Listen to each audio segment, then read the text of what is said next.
Hello, my dear children. I hope that all of you are fine, very relaxed, and preparing very well for your NEET and IIT JEE exam. So, it is a gift from God which is given to you, especially like many more days to prepare well, to revise, to do like all this. So, it is a very good thing. And now you have to remember that you have to don't take it for granted, like utilize each and everything which is given to you. Now after maybe this chapter or after one more chapter, now I am thinking that I am giving you, because like many important chapters we have finished. Now I want to give you questions also. Like in few chapters we will be giving you good questions, and after solving these questions you will be able to solve any question in your NEET or IIT JEE exam. So we will see, we will tell you. Now today's video, this is the last video of this chapter, that is basic concept of chemistry. As we told you that 3 videos are there and all are important. Why we have taken 3? Because many numericals we have to practice in this chapter. So few numericals are left, and then we will start with limiting reagent, which is very important topic, and after that we will be solving some important question of previous years, and that will be the end of the chapter. Now what is the question which is given to you here? What volume of oxygen at STP? What volume of oxygen at STP is required to affect complete combustion of 200 ml, centimeter cube mean ml, of acetylene, and what would be the volume of CO2 formed? What would be the volume of CO2 formed? So what is the question? What volume of oxygen at STP is required to affect complete combustion of 200 ml of acetylene? Now you should remember, my dear, that acetylene is ethyne. So combustion of any compound having carbon and hydrogen will take place in such a way that you have to react it with O2 and the product will be CO2 and water. And don't forget to balance the chemical equation, because without balancing your answer 100% will be wrong. So the balancing is a hit trial, very easy. After balancing हमने देखा कि अगर हमारे पास 2 volume था ethyne का, तो उसके लिए हमें 5 वॉल्यूम O2 के लगेंगे, लेकिन मुझे जो वॉल्यूम दिया है इथाइन का वो 200 है, तो 200 में मुझे कितना लगेगा? तो this is the answer 500 centimetre cube. So it's very simple. यहाँ तक तो बहुत आसान है कि भाई 200 इथाइन के अंदर हमें O2 इतना लग रहा है. But they are asking you what volume of oxygen at STP, है ना. तो ये तो हमारा 500 ml of O2 लगा है, but what volume of CO2 form, CO2 पूछ रहा है. तो 500 ml of O2 है. अब आप देखो ये आपका C2H2 और CO2 का जो रिलेशन है, 2 वॉल्यूम ऑफ C2H2 दे रहा है हमें, 4 वॉल्यूम ऑफ CO2. तो 200 वॉल्यूम ऑफ C2H2 अगर होता तो हमें कितना देता CO2? तो this is the answer and it is a good question. मतलब इसी लेवल के बेटा क्वेश्चंस आ रहे हैं लगातार, तो जो मैं करवा रही हूँ उन्हीं लेवल के आ रहे हैं, उन्हीं पे ज़्यादा कॉन्सेंट्रेट करो. अब कोई उठा के पुराने 10-15 साल पुराने क्वेश्चन करने लगे, बहुत बड़े ऑडियोमेट्री और डबल टाइट्रेशन और ये सब, मतलब वेस्टेज ऑफ टाइम ओनली. नहीं करना, क्योंकि उसमें से क्वेश्चन लगातार अपन देख रहे हैं, आ ही नहीं रहे हैं उन टॉपिक्स में से. So now the next question we have, calculate the volume of hydrogen liberated at STP when 500 ml of 0.5 normal H2SO4 reacts with excess of zinc. ठीक है, पहले एक इक्वेशन बनेगा जिसमें जिंक और सल्फ्यूरिक एसिड आपस में रिएक्ट करेंगे. उसके अकॉर्डिंग अब जैसे वॉल्यूम मांगा है हाइड्रोजन का, अगर अपन नॉर्मलिटी से कर रहे हैं तो ज़्यादा इजी रहता है कि अपन को इक्वेशन को बैलेंस नहीं करना पड़ता, वरना मोलैरिटी से भी कर सकते हो, कोई टेंशन नहीं. नॉर्मलिटी का इक्वेशन डाल दिया मैंने, नॉर्मलिटी उसने हमें दी हुई है तो हम नॉर्मलिटी से कर लें, क्योंकि normality equal to molarity into n factor. तो अच्छा ये है कि अपन नॉर्मलिटी दी हुई उसी से कर लो. WB हमें निकालना है. इक्विवेलेंट मास सल्फ्यूरिक एसिड का 98 होता है, बट उसमें 2 रिप्लेसेबल हाइड्रोजन है, तो 98/2 49 हो जाएगा ये आपका. और volume is given to you 500 ml. So after doing this will be getting the weight 12.25. तो ये क्या है? ये हमें किसका वेट मिला है? ये हमें सल्फ्यूरिक एसिड का वेट मिला है। हम जानते हैं कि अगर 1 मोल होगा सल्फ्यूरिक एसिड जिसमें 98 ग्राम होते हैं, तो उसमें मेरे पास 22.4 लीटर होंगे। ये आपने पिछले वाले वीडियोज़ में पढ़ा है कि in 1 mole of any compound और any thing we are having volume equal to 22.4 litre. So they have given to us, like हमने डिटेक्ट करा है 12.25, तो 12.25 ग्राम में कितना वॉल्यूम होगा, and this is the answer. अगर लीटर में दिया है तो 2.8 लीटर, और अगर सेंटीमीटर क्यूब में दिया है तो 2800 centimetre cube. So these are some good question about the stoichiometry और स्टोइकोमेट्रिक कैलकुलेशंस। अब एक टॉपिक इसमें बहुत इंपॉर्टेंट बचा है, बहुत उसमें से क्वेश्चन आते रहते हैं ऑब्जेक्टिव बन के कॉम्पिटिटिव एग्जाम्स में। उस टॉपिक का नाम है हमारा लिमिटिंग रिएजेंट। इसकी मैं बहुत सिंपल सी एग्जाम्पल एक दे रही हूँ। सपोज आपके यहाँ कोई गेस्ट आ गए हैं और आपने चावल और दाल बनाए, ठीक है। आपने दाल जो बनाई वो ख़त्म हो गई लेकिन चावल बच गए। दाल सपोज आपने 2 कटोरी बनाई, चावल आपने 5 कटोरी बनाए, दाल कम पड़ गई, चावल बच गए। तो जो कम पड़ जाता है रिएक्शन में वो लिमिटिंग रिएजेंट है, और जो बच जाता है उसे हम कहते हैं एक्सेस रिएक्टेंट। अब आप देखो डेफिनेशन जो दी है, the reactant which react completely in the reaction, पूरा खर्च हो जाता है, इज कॉल्ड लिमिटिंग रिएजेंट, ठीक है, वो लिमिटिंग रीजन होता है। The one which is not consume, जो पूरा कंज्यूम नहीं होता, which is not consumed completely is called excess reactant. तो जो कंज्यूम पूरा हो जाता है वो लिमिटिंग रिएजेंट है, और जो पूरा कंज्यूम नहीं होता है उसे क्या कहते हैं अपन, एक्सेस रिएक्टेंट। तो ये आपका लिमिटिंग रिएजेंट का कॉन्सेप्ट है। अब इसमें आपको एक क्वेश्चन मिलेगा, वो क्वेश्चन को आपको अच्छी तरह समझना है। अगर एक क्वेश्चन भी बच्चा समझ गया, पक्का बता दो सारे बन जाएंगे। ये आपके स्टार लगे हैं क्योंकि इंपॉर्टेंट क्वेश्चन है। क्या कह रहा है इसमें, 3 gram of H2 react with 29 gram of O2 to form water. Which is the limiting reagent? Calculate the maximum amount of water that can be formed. कितना पानी बना? What is the amount the reactant which is left unreacted? सबसे पहली problem ये आती है बच्चे को एग्जाम में कि उसे ये पता कैसे चले। जैसे यहाँ तो कह दिया लिमिटिंग रीजन, कभी कभी लिमिटिंग रीजन लिखा ही नहीं होता, लेकिन हमें पता कैसे चलेगा कि हमारा जो क्वेश्चन है वो लिमिटिंग रिएजेंट का क्वेश्चन है। मैं सिंपल सी ट्रिक दे रही हूँ। अगर आपके पास 2 रिएक्टेंट हैं और दोनों का मास उसने आपको दे दिया, अगर आपके पास 2 रिएक्टेंट हैं और दोनों का मास उसने आपको दे दिया है, तो ये पक्का, और जैसे प्रोडक्ट का मास मांगा है तो ये पक्का लिमिटिंग रीजन वाला कॉन्सेप्ट है। और इसमें करना क्या है, जो प्रोडक्ट का मास निकालना है वो सिर्फ लिमिटिंग रीजन की हेल्प से ही निकलेगा, वो एक्सेस रिएक्टेंट से नहीं निकलता। समझ गए? कितनी अच्छी ट्रिक है, फिर से बोल रही हूँ। How you know the question is like belongs to limiting reagent. कभी कभी जैसे लिमिटिंग रीजन नहीं कहेगा, उसने जैसे ये मासेस दोनों दे दिए और कह देता खाली के पानी का मास निकालो, ये नहीं कहता लिमिटिंग रीजन, तो हम कंफ्यूज नहीं होंगे कि हम लाओ इससे भी निकाल सकते हैं इससे भी निकाल, नहीं, हमें निकालना है सिर्फ लिमिटिंग रीजन की हेल्प से। तो हमें पता चल गया कि क्योंकि दोनों के मास दिए हैं इसलिए लिमिटिंग रीजन वाला क्वेश्चन है। तो let us right the equation first, 2H2 + O2 gives 2H2। Now हमें देखना है लिमिटिंग रीजन क्या है, तो हम कोई से भी लेके कर सकते हैं। जैसे यहाँ 2 हैं, एक H का मास 1 होता है, 4 H है तो 4 ग्राम हो गया H2। 4 ग्राम H2 में इन दोनों में हमें देखना है लिमिटिंग रीजन कौन सा है, तो हम O2 ले रहे हैं। एक O का 16 है, 2 का 32, तो 4 ग्राम अगर H2 होता तो उसमें 32 ग्राम हमारा O2 होता 4 ग्राम में। लेकिन मेरे पास H2 कितना है, 3 ग्राम, तो मुझे ये देखना है कि 3 ग्राम अगर H2 मेरे पास था तो 3 ग्राम H2 के लिए O2 मुझे कितना लगेगा, ये मुझे देखना है कि if I have 3 gram how much O2 I required for 3 ग्राम। ठीक है, ये मैंने करा, क्रिस क्रॉस करा, तो मुझे मिला 24 ग्राम O2। मतलब अगर मेरे पास 3 ग्राम H2 है तो मुझे चाहिए कितना, 24 ग्राम, बट क्वेश्चन में मुझे कितना दिया हुआ है, बहुत ज़्यादा दिया हुआ है, 29 ग्राम दिया है। तो मतलब क्या हुआ कि मेरा H2 जो है वो एक्सेस रिएक्टेंट है, because I require this much only and I am having more. So what is my limiting reagent. अगर मेरा O2 एक्सेस में है तो बचा क्या मेरा H2, तो H2 जो है वो मेरा, this H2 is my limiting reagent. तो what is your limiting reagent, ये we require 24 gram, we have 29 gram, hence H2 is the limiting reagent. आई बात समझ, निकालने का तरीका, दोनों दिए हुए हैं मास, समझ गए लिमिटिंग रिएजेंट।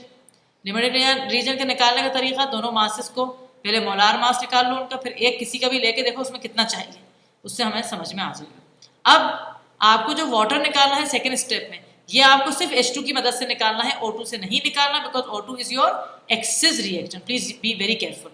तो अब देखो सेकेंड स्टेप कैसे जा रहा है, ये 4 ग्राम ऑफ H2 अगर है तो उसमें O2 कितना लगेगा, एक O2 का H2O का 18 होता है, 2 है तो 36 ग्राम।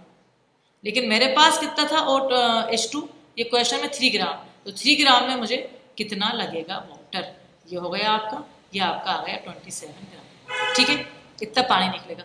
लास्ट चीज क्या पूछ रहा है, calculate the amount of the reactant left unreacted.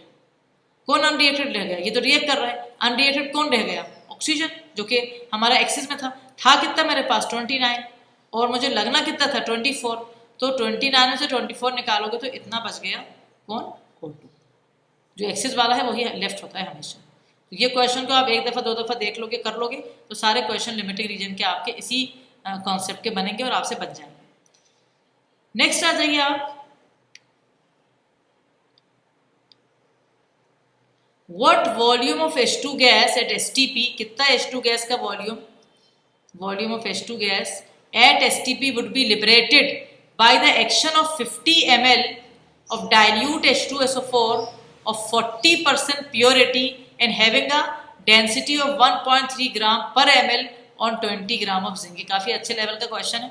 एक दफ़ा परसेंटेज प्योरिटी के 2013 नीट में आया है, इसलिए मैंने परसेंटेज प्योरिटी के पहले भी दिया था पिछली वाली वीडियो में, और यहाँ भी दे रही हूँ ताकि अपन को परेशान नहीं होना पड़े। ये डायरेक्ट परसेंटेज प्योरिटी का फॉर्मूला नहीं लगेगा इसमें कुछ और चीज़ समझा रही हूँ मैं कि कितना वॉल्यूम H2 का लगेगा STP पे, या निकलेगा, कितना निकलेगा जब आप सल्फ्यूरिक एसिड का 50 ml जिसकी प्योरिटी 40% है उसको, और डेंसिटी इतनी है, वो आप रिएक्ट करोगे 20 ग्राम जिंक से। ठीक है, ये समझ गया। हमें निकालना क्या है, हमें प्योर सल्फ्यूरिक एसिड का मास निकालना है। हमारा एम ये है कि जो हमारे पास सल्फ्यूरिक एसिड है प्योर वाला, उसका मास निकालना है। देखो डेंसिटी दी हुई है, mass equal to density into volume, तो डेंसिटी दी हुई है 1.3 और वॉल्यूम दिया है 50, ये 65 ग्राम है हमारे पास। ये हमारे पास सल्फ्यूरिक एसिड प्योर नहीं है, ये हमारा प्योर सल्फ्यूरिक एसिड नहीं है, ये तो 40% प्योरिटी का वाला है, हमें प्योर में देखना है। तो परसेंटेज के मतलब अगर 100 ग्राम सल्फ्यूरिक एसिड था तो उसमें प्योर कितना था 40, 100 ग्राम में 40 था, ध्यान से समझना। तो अगर 65 ग्राम है मेरे पास तो उसमें कितना होएगा प्योर, तो इससे तुम्हारा 26 ग्राम आ गया, ये प्योर है। समझे, फिर से बता रहे हैं आपको, जो निकालना है वो है H2 गैस STP पे निकालना है। कौन सी H2 गैस, जो निकलेगी जब सल्फ्यूरिक एसिड का 50 ml को 40% प्योरिटी वाला, यानी जिसमें 100 ग्राम में 40 ग्राम प्योर था, उसको जब हम रिएक्ट करेंगे 20 ग्राम जिंक से, तो हमारे पास 50 ml और 1.3 से हमने मास निकाल लिया सल्फ्यूरिक एसिड का। हमें देखना है कि 100 में 40 ग्राम प्योर था, तो हमारा जितना है, हमारे पास कितना है 65 ग्राम, तो 65 में हमारे पास कितना प्योर होगा, तो ये मेरा प्योर 26 ग्राम है, ये मेरा। ठीक है, इसको अब रिएक्ट जब करेंगे, इसमें देखना है मुझे कि कितना H2 निकलेगा प्योर में। तो ये मैंने इक्वेशन डाला, इसमें ये सल्फ्यूरिक एसिड का 98 ग्राम, ये H2 दे रहा है, वॉल्यूम आ गया तो 22.4 लीटर। अगर मेरे पास 26 ग्राम प्योर था तो उसमें कितना X आएगा।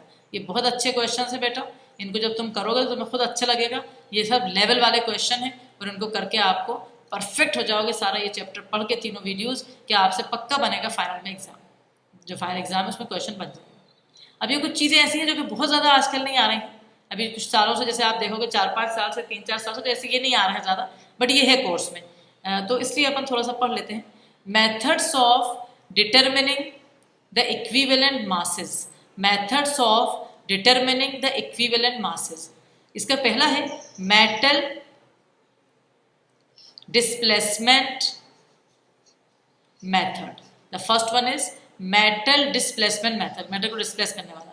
जैसे एक मास है मेटल का, जैसे ये है इक्वेशन जिंक और कॉपर सल्फेट, इसमें अगर मुझे इक्विवेलेंट मास निकालना है तो कैसे निकालूंगी, मेटल जिंक का मास है ना अपॉन जो डिस्प्लेस कर रहा है कॉपर का mass equal to equivalent mass of zinc upon equivalent mass of metal.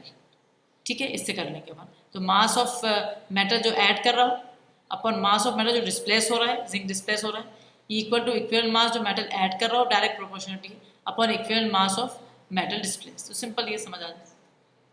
उसके बाद अगर हाइड्रोजन डिस्प्लेसमेंट मेथड हाइड्रोजन से करना है तो कुछ फर्क परेशानी नहीं, मेटल का मास अपन हाइड्रोजन का mass into equal to equivalent mass of metal, hydrogen का इक्विवेलेंट मास डायरेक्ट लिख दिया 1.008। क्लोरीन से करोगे तो 1.008 के बदले 35.5 लिख देना, ऑक्सीजन से करोगे तो 8 लिख देना। तो ये सब फॉर्मूला सबका सेम रहेगा ये वाला, बट सिर्फ डिपेंड करेगा अगर ऑक्सीजन है तो 8 लिखेंगे यहाँ, अगर क्लोरीन है तो हम लिख देंगे यहाँ पर 35। फिर एक होता है फैराडेज का जो सेकंड लॉ है, जो कि अपन ने उसमें पढ़ते हैं इलेक्ट्रोकेमिस्ट्री में, उसके हिसाब से ये एक मेथड है कि mass of X deposit upon mass of Y deposit equal to equivalent mass of X upon equivalent mass of Y. मतलब दो चीज़ें हैं, दो डिपॉजिटरी हैं। जब अपन ने फैराडेज सेकंड लगा था ना, सेम क्वांटिटी ऑफ इलेक्ट्रिसिटी को पास करा through different electrolyte which are connected in series, तो अलग इलेक्ट्रोलाइट अलग अलग इलेक्ट्रोड पे मास डिपॉजिट हुआ, तो इस तरह से ये फॉर्मूला आ गया। एग्जाम्पल जैसे मैंने बता दिया यहाँ, जैसे 1 ग्राम ऑफ मेटल हाइड्रोक्साइड, ये एक एग्जाम्पल है, 1 gram of metal hydroxide on heating gives 5.6 gram of metal oxide. ठीक है, इतना मेटल हाइड्रोक्साइड था, उसने हीट करके इतना मेटल ऑक्साइड दिया।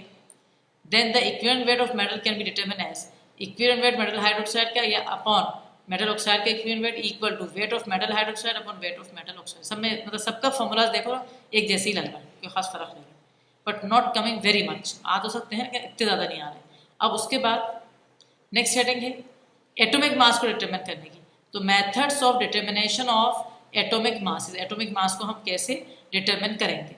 एक तो रिलेशन ये बहुत अच्छा है कि अगर आपको एटॉमिक मास से और इक्विवेलेंट मास दे दिए तो इक्विवेलेंट मास को वैलेंसी से मल्टीप्लाई करोगे तो you will be getting atomic mass. ठीक है, तो ये रिलेशन है। सेकेंड है ड्यूलॉन्ग पेटेट मेथड, ये बहुत कम आते हैं सब चीज़ें for solid elements accept in charge. Solid elements का है कि चार के लिए ड्यूलॉन्ग पेटेट नहीं है, बेरिलियम, बोरॉन, कार्बन और सिलिकॉन। इसका बहुत आसान है, atomic mass is equal to specific heat into specific heat equal to 6.4। ये पुराने क्वेश्चन देखोगे तो कहीं दिख जाएंगे, बट अभी लेटेस्ट में मुझे ज़्यादा दिख नहीं रहा है, इसलिए मैंने बता सारे दिए हैं कि एक दफ़ा नज़र मार लो, लेकिन जहाँ पर इम्पोर्टेंट है वो पूरा मतलब वो ज़्यादा ध्यान दो।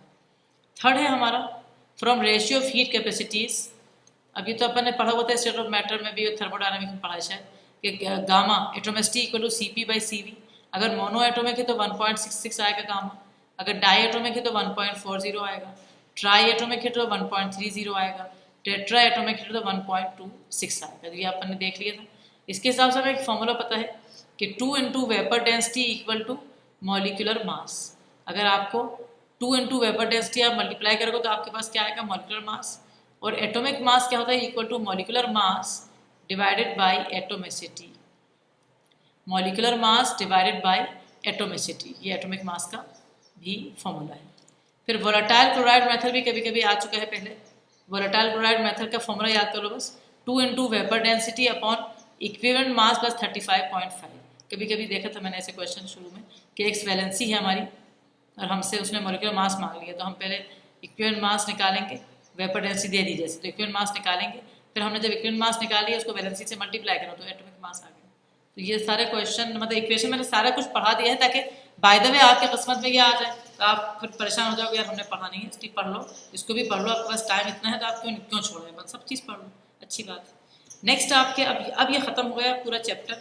अब बहुत अच्छे अच्छे क्वेश्चन दिए हैं जो पुराने सालों के आए हैं, उनको देख के आपको ये अंदाज़ा मिलेगा कि आपने जो पढ़ा है वो बहुत परफेक्ट है और आपसे क्वेश्चन बनना शुरू हो जाएंगे। जैसे पहला क्वेश्चन है कि 0.32 gram of a metal on treatment with an acid gave 112 ml of hydrogen at NTP यानी वो STP। Calculate the equivalent weight of a metal का हमें इक्विवेलेंट वेट यहाँ निकालना है। अगर मेरे पास 0.32 ग्राम मेटल है, उसको जब एसिड से रिएक्ट करा तो 112 ml मिला। देखो 0.32 ग्राम ने कितना वॉल्यूम दिया, 112 ml दिया। ठीक है, समझ आई यहाँ तक। अब अगर मेरे पास 11200 होता ml, अब आप कहोगे मैडम ये 11200 क्यों ले रहा हो, क्योंकि हाइड्रोजन इज H2 है ना, H2 के लिए आपको 11200 लेना पड़ेगा, 22.4 लीटर नहीं लेना पड़ेगा, तो आपको कितना आएगा x।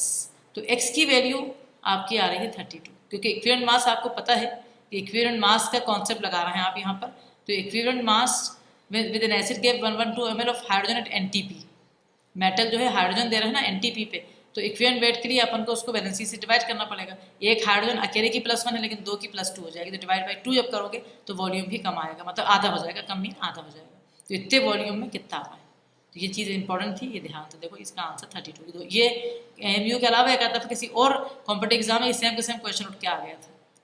अब नेक्स्ट क्वेश्चन है a bivalent metal has an equivalent mass of 32। एक बाईवैलेंट मेटल है, उसका इक्विवेलेंट मास दे दिया है, मॉलिक्यूलर मास उसका मांग रहा है। ठीक है, इक्विवेलेंट मास दे दिया है। बाईवेलेंट मेटल का मतलब क्या है, उसकी वैलेंसी 2 है ना, ये तो पक्का पता है। अब एटॉमिक मास का अभी फॉर्मूला दिखाया था मैंने तुम्हें यहाँ, ये atomic mass equal to equivalent mass into valency, ये वाला फॉर्मूला लगाओ आप, atomic mass equal to equivalent mass into valency. इससे आपके पास इक्विवेलेंट मास दिया हुआ है, वैलेंसी आपको पता है क्योंकि डाईवेलेंट है, तो ये आपके पास एटॉमिक मास आ गया। आपसे मांग क्या रहा है, वो मॉलिक्यूलर मास मांग रहा है, एटॉमिक मास आ गया और वो दिया है मेटल नाइट्रेट और वैलेंसी 2 है तो मेटल डाईवेलेंट है, तो MnO3 होल ट्वाइस। मेटल का मास तो आ गया 64 और ये NO3 का होता है, अपन निकाल लेंगे नाइट्रोजन का 14 और 3 ऑप्शन का 48, लेकिन multiply by 2 because it is divalent metal, you will be getting the answer 188U। आए, ये सब सिंपल क्वेश्चन हैं, बट ये कितने अच्छे क्वेश्चन हैं, छोटे छोटे फॉर्मूला जो अभी दिए हैं एंड में उसके ऊपर लग रहे हैं ये क्वेश्चन। अच्छा, ये भी एक क्वेश्चन है जो मैंने एहतियात में दिया है कि भाई कभी भी आ गया तो आप कहोगे यार तो हमने कहीं पढ़ा ही नहीं। अब देखो ये कितना अच्छा क्वेश्चन है, the total ionic strength, the total ionic strength, अब ये नई चीज़ लग रही है बिल्कुल। अब ये बात पता होना चाहिए कि आयोनिक स्ट्रेंथ का मतलब क्या होता है।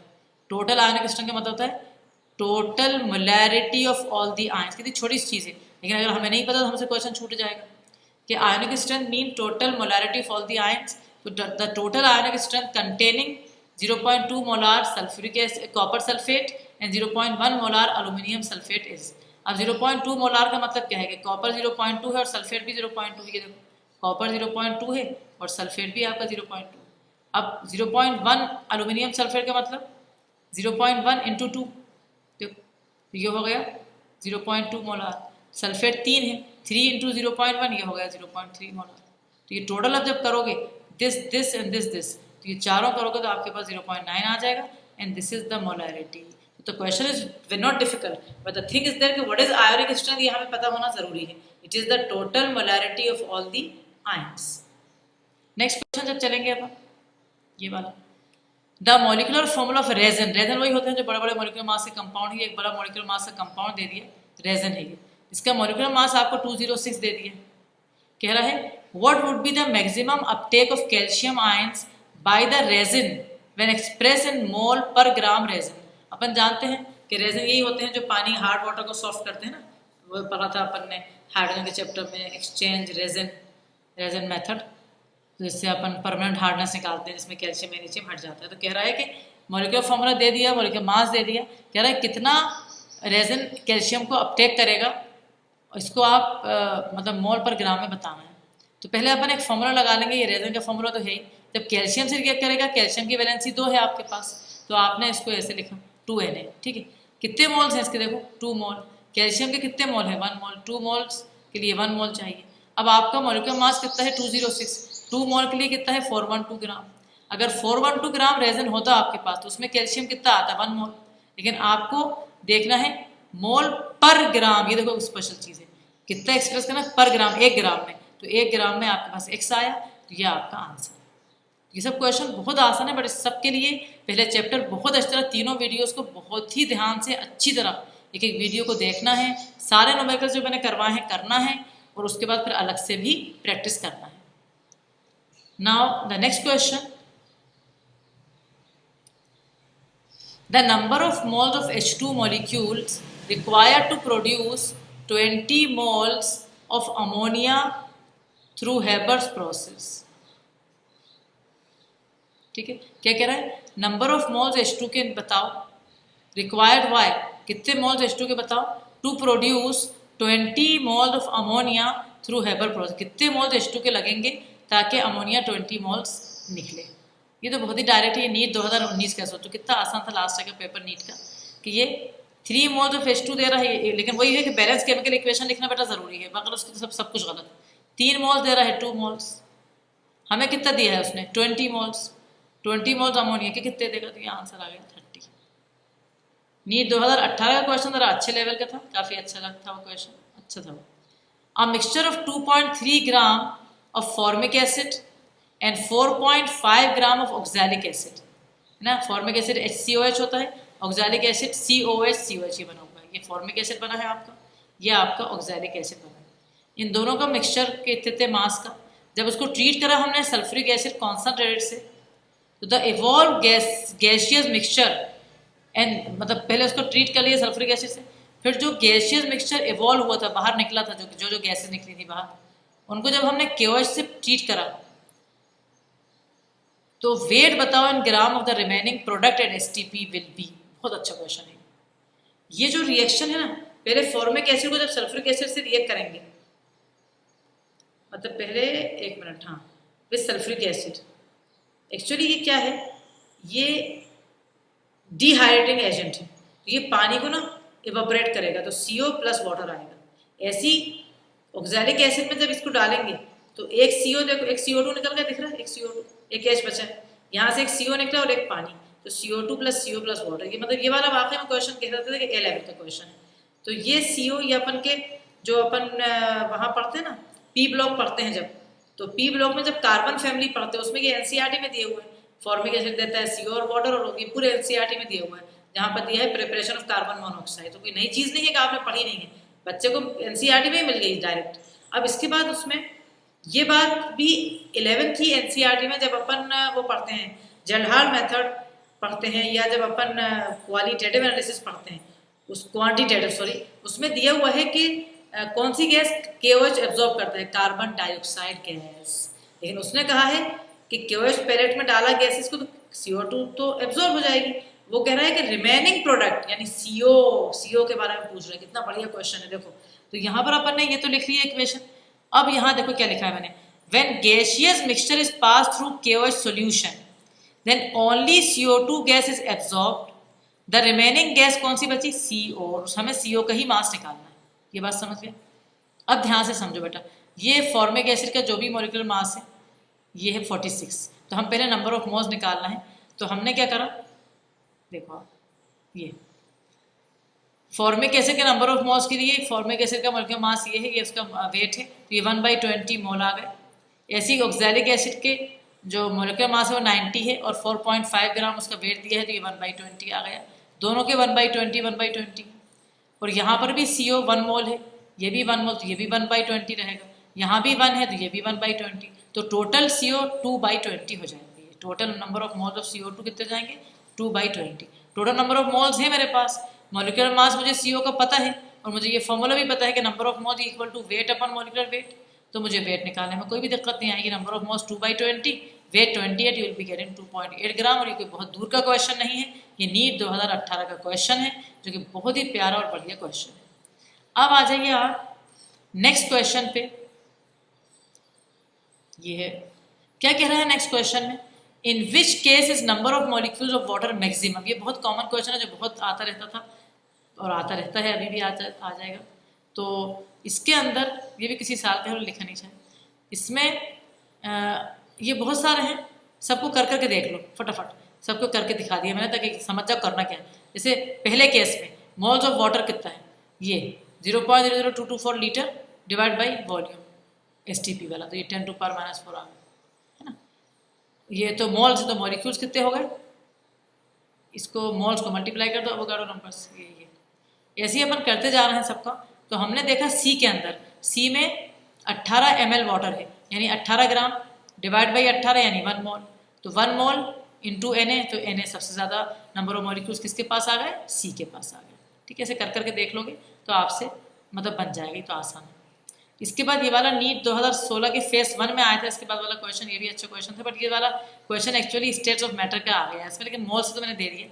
Equal moles of H2 and O2 gases are place in a container, एक कंटेनर में H2 और O2 के सेम नंबर ऑफ मोल्स डालें with a pin hole through which both can escape.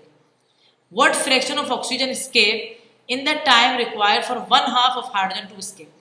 कह रहा है कितना ऑक्सीजन escape होएगा जब हाइड्रोजन आधा escape होगा। तो इसमें ये वाला फॉर्मूला लगेगा, N1/T1 मतलब रेट होता ना, रेट R1/R2 कर देते हैं अपन, तो रेट के बदले number of moles per time कर दिया, ये लिखा है। R1 के बदले N1/T1 upon N2/T equal to √M2/N1, फिर कोई टेंशन नहीं है। N2 आपका हाफ है, N2 हाफ है N1 का, तो N1 को मान लो N डैश मान लो, तो N2 उसका हाफ हो जाएगा। बस उसके बाद सब्सटीट्यूट कर दिया आपने, ये N1/T1 है तो T2 ऊपर आ जाएगा, 2 है 2 क्योंकि ये 1/2 था ना, इसको N डैश जो है 1/2, तो ये ऊपर चला गया 2N डैश अपॉन T1 √2/32, ये डायरेक्ट T2 T1 को अपन सेम कर लेंगे, मान लेंगे, तो फिर ये 2N डैश इक्वल टू 1/4, ये डायरेक्ट क्वेश्चन आ गया। ये भी मुश्किल नहीं था, ये स्टेट ऑफ मैटर का क्वेश्चन है एक्चुअली, वो रेट को अपन ने करके कर लिया। नीट का फेज 2 में जो क्वेश्चन ज़्यादा, जैसे अपन ने एग्जामिन कर रहे हैं कि इस चैप्टर में 2 से ज़्यादा तो क्वेश्चन नहीं आ रहा है और कभी कभी एक भी आ रहा है। अब जैसे ये भी क्वेश्चन अच्छा था, ये डायरेक्ट है ये भी। Suppose the elements x and y combine to form 2 compound. 2 element है x और y, वो कंबाइन होकर 2 कंपाउंड्स बना रहे हैं। एक कंपाउंड का फॉर्मूला है xy2 और एक का फॉर्मूला है x3y2। 2 कंपाउंड बन रहे हैं। कह रहे हैं जब 0.1 मोल xy2 वे कर रहे हैं 10 ग्राम और 0.05 मोल उसका वे कर रहा है 9 ग्राम। ठीक है, तो कह रहा है 2 एलिमेंट है x और y जो कंबाइन होके ये 2 कंपाउंड बना रहे हैं। जब 0.1 मोल xy2 का वे कर रहा है 10 ग्राम और 0.05 मोल उसका x3y2 का 9 ग्राम कर रहा है, तो वो आपसे एटॉमिक वेट मांग रहा है x और y। ये जनरल क्वेश्चन है, कोई बहुत बड़ा क्वेश्चन नहीं है। इसमें हमें क्या करना है, हमें पहले xy2 है तो x + 2y करके हमें xy2 करके एक इक्वेशन बनाना है। इसमें हमें उसने दिया है कि 0.1 मोल ऑफ xy2। हमें ये देखना है कि 0.1 मोल में 10 ग्राम है ना, 0.1 मोल में कितना है 10 ग्राम, तो 1 मोल में कितना होगा, ये 1 मोल में 100 ग्राम आ गया। ठीक है, 1 मोल निकालना है ना, क्योंकि 1 मोल के जो मास होता है वो मोलिकुलर मास के बराबर होता है और आपको xy2 का मोलिकुलर मास निकालना है, तो आपको 0.1 मोल में 10 ग्राम दिया है, तो आपने देखा कि 1 मोल में इतना, मतलब ये मोलिकुलर मास है। अब हम जब इक्वेशन लिखेंगे ये वाला x + 2y तो इस पर इक्वल टू मोलिकुलर मास कर देंगे। ठीक है, सेम बिल्कुल x3y2 का भी आप करेंगे, x3y2 के लिए भी आप यही करेंगे। 0.05 मोल x3y2 कितना दे रहा है 9 ग्राम, तो 1 मोल कितना देगा, तो ये आपका 180 आ रहा है। फिर आप एक इक्वेशन बना देंगे। अब इन दोनों इक्वेशन को लिख लेंगे, जैसे यहाँ ये x3y2 तो 3x + 2y दे रहा है 180 और x + 2y दे रहा है 100। अब तो ये अलजेब्रिक इक्वेशन है, आपने माइनस करा और आपको ये वैल्यू x की आ गई। जब x आ गया तो किसी भी इक्वेशन में सब्स्टिट्यूट कर दिए तो आपका y भी आ जाएगा। तो ये एक जनरल क्वेश्चन है, ये कोई किसी पर्टिकुलर चीज़ का नहीं है, बट बहुत अच्छा क्वेश्चन है ये। अब आ रहा है आपके पास the number of water molecules is maximum in. ये उसी जैसा जो अभी देखा था तुमने कि मैक्सिमम कहाँ होगा, तो ये तो डायरेक्ट करके जब देखोगे सारों को तो 18 मोल्स, क्योंकि 18 × Na हो जाएगा ना ये, तो ये सबसे ज़्यादा ये हो जाएगा। 2015 में भी 2 हुए थे ना एग्जाम, उनमें कहेंगे। अब जैसे ये अगेन अ गुड क्वेश्चन, ये बहुत अच्छा, तो मैंने कहा ना तुमसे परसेंटेज प्योरिटी वाला, वो 15 को में आया था। ये परसेंटेज प्योरिटी का बहुत अच्छा क्वेश्चन है, आइडिया जो है ये भी कभी रेयर आता है, बट ये आया था, फिर से रिपीट हो सकता है। 20 gram of magnesium carbonate sample decompose on heating to give CO2 and 8 gram of MgO। MgCO3 जब डिकम्पोज हुआ तो उसने MgO और CO2 दिया। 20 ग्राम MgCO3 ने डिकम्पोज होके दिया CO2 और 8 ग्राम MgO। ठीक है, what will be the percentage purity, इसमें ध्यान समझना। पहले मोलिकुलर मास निकालेंगे MgCO3 का और Mg का। अगर मेरे पास 84 ग्राम होते MgCO3 तो मेरे पास Mg होता 40 ग्राम, लेकिन मेरे पास MgCO3 20 ग्राम है, तो 20 ग्राम में मुझे इतना मिला MgO। ये MgO प्योर नहीं है, हमें परसेंटेज प्योरिटी निकालना है। ये टोटल MgO है 20 ग्राम, तो परसेंटेज प्योरिटी कैसे निकालोगे, 8/9.523 × 100 कैसे निकालोगे percentage purity.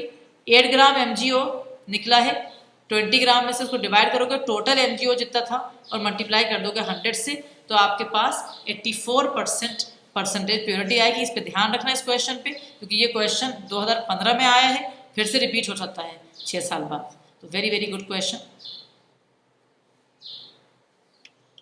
Next, what is the mole fraction of solute. बहुत ही प्यारे क्वेश्चन है। What is the mole fraction of solute in 1 molal aqueous solution. ये बहुत अच्छे क्वेश्चन माने जाते हैं। मोल फ्रैक्शन, इसके मैंने डायरेक्ट कर दिया, इसमें ऑप्शन ही लिखे हैं। मोल फ्रैक्शन होता है number of mole of solute, जो कि 1 मोलाल यानी 1 मोल अपॉन 1 प्लस, आप सबको पता है मोलाल में 1 kg सॉल्वेंट होता है। 1 kg में हमेशा 55.55 होते हैं, जो कि कहाँ से आते हैं, इस चीज़ से आते हैं कि n = 1 kg में 1000 ग्राम होते हैं, डिवाइडेड बाई 18 जब करोगे तो आपके पास 55.55 आता है। ठीक है, तो ये क्वेश्चन भी बहुत अच्छा है, नीट 2015 का है। फिर आपके पास आ रहा है, ये IIT JEE 2019 का है। A solution of Na2SO4 contain 92 gram of Na positive ion पर kg ऑफ वाटर। ठीक है, Na2SO4 में इतने ग्राम Na है पर kg। Molality of Na positive ion in the solution in mole per kg। तो बहुत ही डायरेक्ट है ना, बिल्कुल डायरेक्ट है। ये वेट है और ये पर केजी है। तो केजी तो मतलब ऊपर अपन फॉर्मूला समझते हैं सब लोग, मोलैरिटी का फॉर्मूला क्या है, नंबर मतलब वेट अपॉन मॉलिकुलर मास है ना, इनटू मास इन केजी, 1 केजी तो वो लिखना ही नहीं है। तो WB 92 है और एटॉमिक मास 23 है, डायरेक्ट आ गया आपका आंसर। उसके बाद लास्ट क्वेश्चन अपन जो कर रहे हैं आज वो है, for the following reaction the mass of water produce from 445 gram of this compound is. Mass of water produce, अब देखो वाटर कब निकलेगा ये जरा सा समझना था बच्चे को, लेकिन ये कोई इक्वेशन दिया हुआ था उसमें, ये इक्वेशन उसने पूरा दिया हुआ था हमें, उसमें कोई टेंशन नहीं था। Mass of water produce from 445 gram of, ये तो बहुत ही आसान है, ये 445 ग्राम में से कितना मास पानी का निकलेगा। इसको डायरेक्ट ऐसे भी कर सकते हैं, एक और तरीका भी है, पहले मोल्स निकाल लिए हमने, ये हमारे पास 445 है, इसके जब मोलिकुलर मास निकाला तो 890 आया, तो इतने मोल्स है 0.5 मोल्स है। कह रहा है पानी मांग रहा है तुमसे, है ना, तो आपको पता है कि number of moles of water भी निकाल लो, 110 डिवाइड बाई 4, क्योंकि पानी का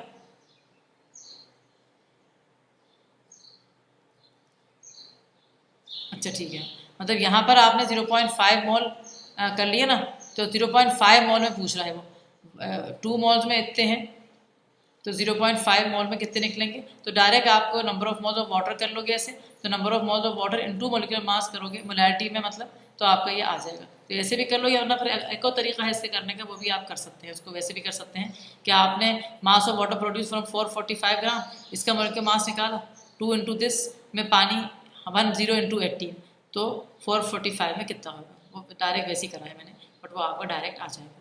तो ये आपका सारा चैप्टर बहुत बढ़िया चैप्टर हो गया है 3 वीडियोज़ में। All the best my dear children for JEE and NEET exam.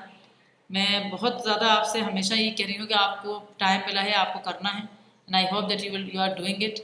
So all the best, stay healthy and fit and fight corona.